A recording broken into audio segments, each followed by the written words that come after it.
हमारा चिंतन गीता अध्याय 10 श्लोक 8 पर चल रहा है।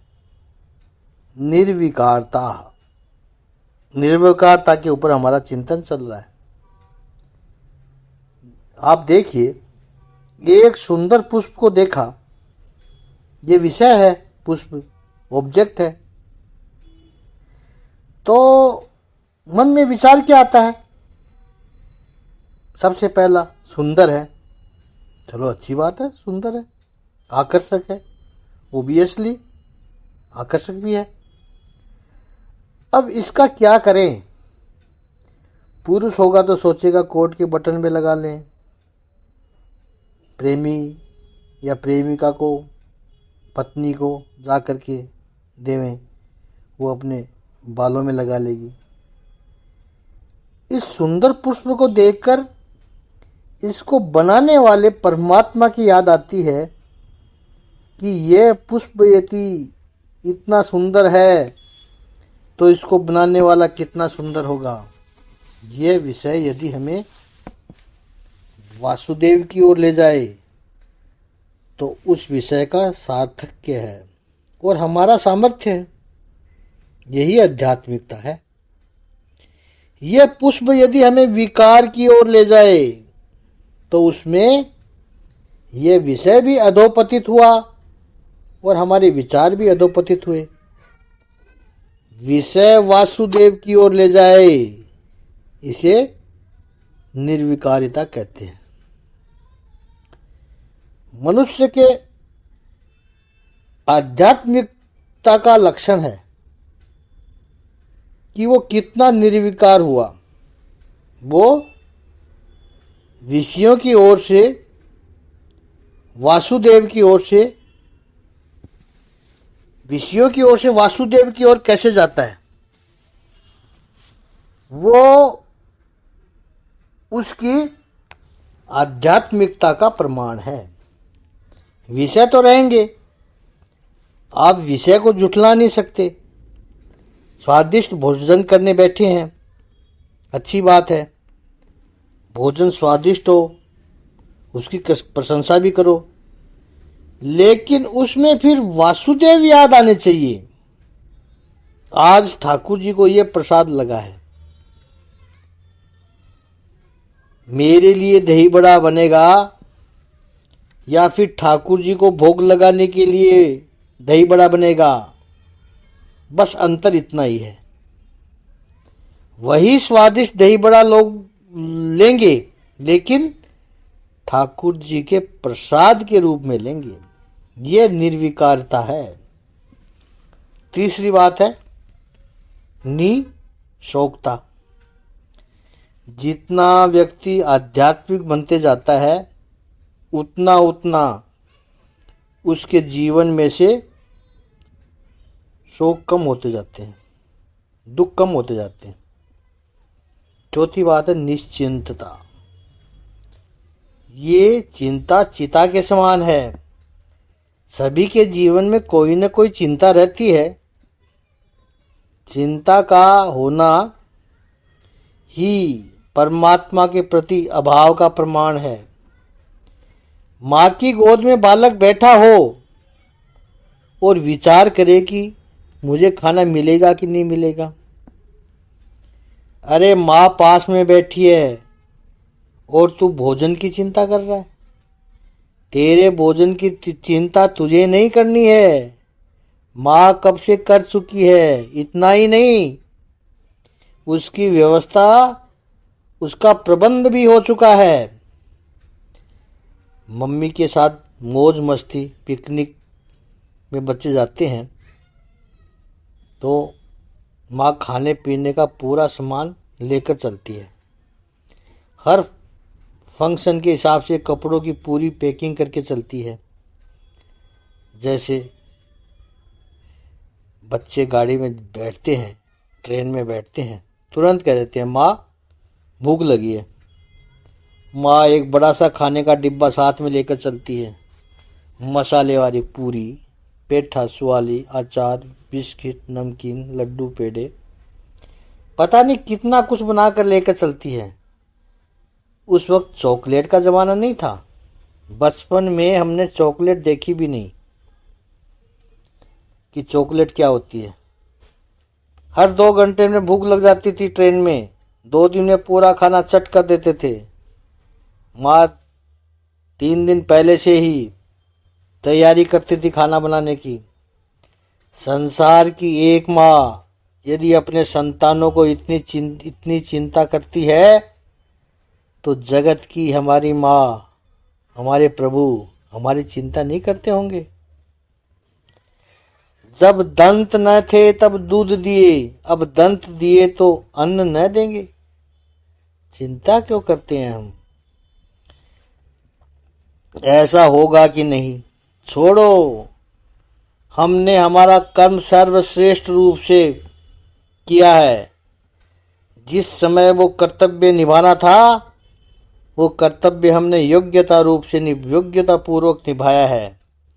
अब फल देगा वो कर्म भी हम करें और फल की चिंता भी हम कर रहे हैं। ये तो पागलपन है। कर्म पूरी एफिशिएंसी के साथ पूरे इन्वॉल्व होकर करो, फल की चिंता छोड़ दो। लोग ऐसा सोचते हैं कि फल की चिंता नहीं करेंगे तो फल नहीं आएगा, या तो वो ठीक से नहीं आएगा। तो चिंता करके वो फल आप ला सकते हो क्या? आपकी इच्छा के अनुसार वो फल ला सकते हो चिंता करके? नहीं ला सकते, क्योंकि फल तो वो ही जाएगा जो आने वाला है, वही आएगा फल। तो चिंता छोड़ दो। निश्चिंतता ये आध्यात्मिकता का लक्षण है। भाव समन्विता बुद्धा का लक्षण है। और 5वीं बड़ी महत्वपूर्ण बात है निर्भयता।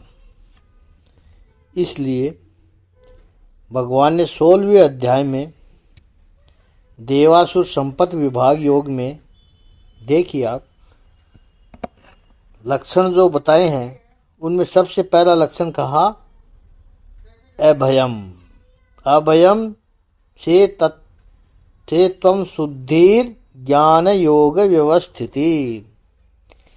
ईश्वर पर जिसकी श्रद्धा है, अहम सर्वस्व प्रभवो मतः सर्व प्रवर्तते, ये जिसको पता चल गया, इति मत्वा भजन्ते माम, ईश्वर से ही सब उत्पन्न हुआ है, ईश्वर ही सब कर रहा है, इस पर जिसकी श्रद्धा हो वो भय किसका रखेगा? निर्भयता। व्यक्ति भक्ति भी करे और डरता भी रहे, ये दोनों एक साथ तो संभव हो ही नहीं सकता। भक्ति करते समय यदि भय बना हुआ है तो समझ लो आपकी भक्ति में कहीं कोई कमी है।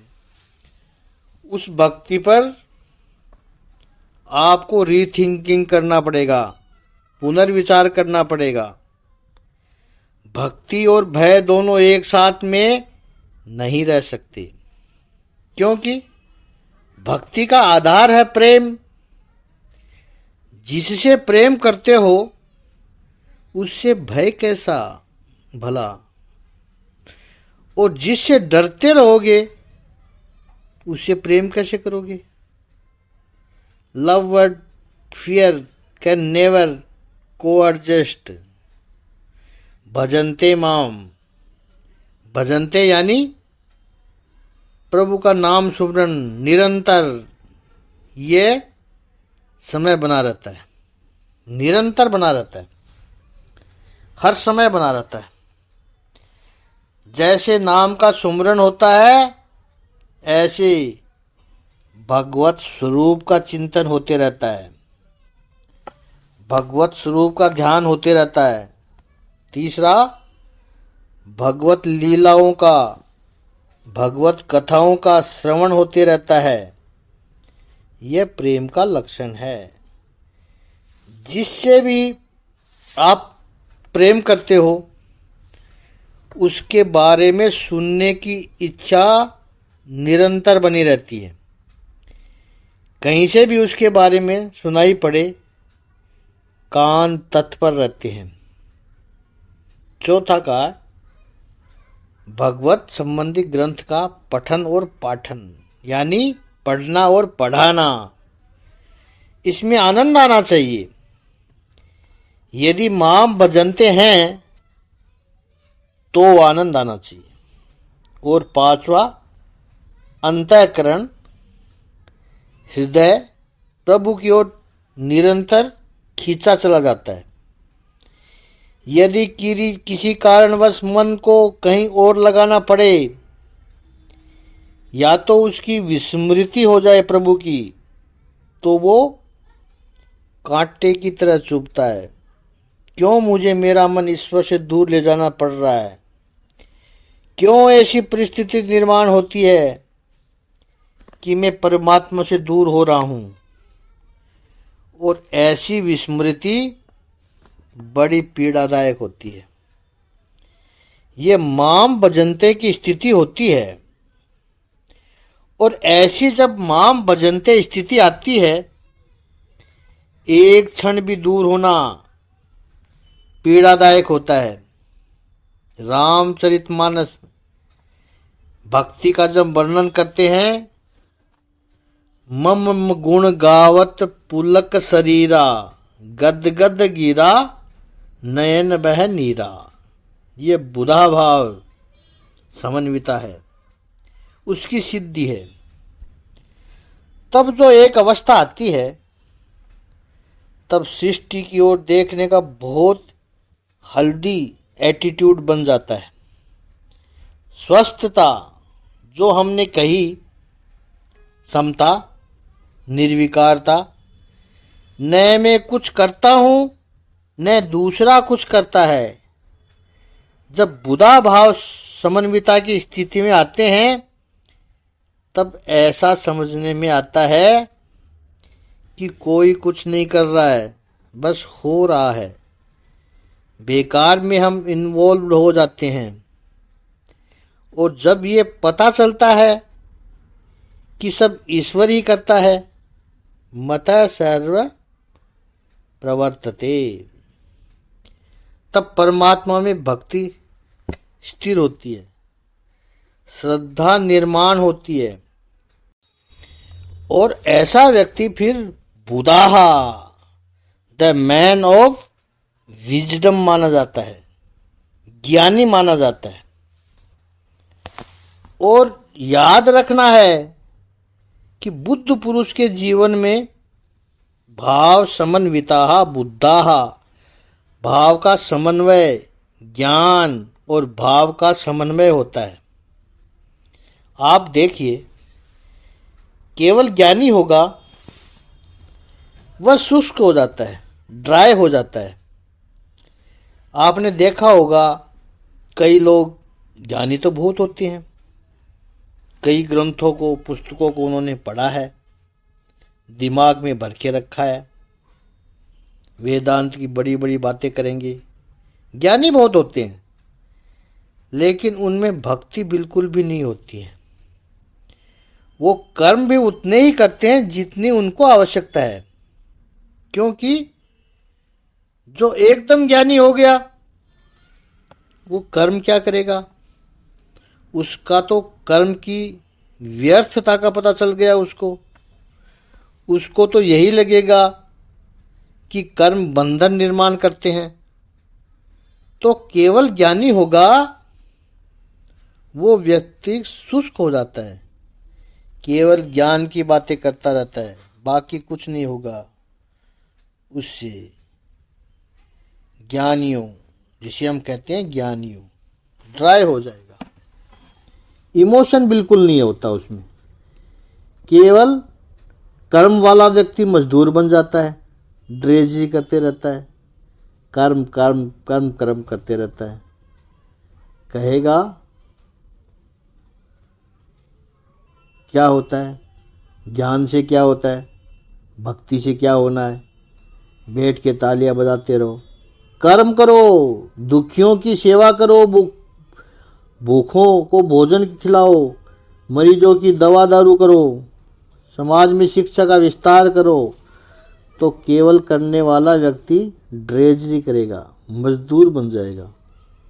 और केवल भक्ति वाला व्यक्ति होगा, कहेगा ज्ञान हमारे समझ में नहीं आता है, कर्म क्या करें पता नहीं चलता, कौन से कर्म करें, तो बैठकर राम राम राम राम राम राम करते रहता है। वो केवल भक्त, इमोशनली ओवरवेलमिंग तो हो जाता है, लेकिन वो दुर्बल बन जाता है। कभी कभी वो अश्रद्धालु भी बन जाता है। ये तीनों ही नहीं बनने हैं। इन तीनों का समन्वय हो। भगवत गीता में भगवान श्री कृष्ण यही तो कर रहे हैं, ज्ञान कर्म और भक्ति का समन्वय करके। ज्ञान का तेज उसके चेहरे पर दिखाई पड़ेगा। आज चिंतन इतना ही करते हैं। ओम श्री सच्चिदानंद भगवान की जय। ओम श्री आनंद कंद भगवान की जय।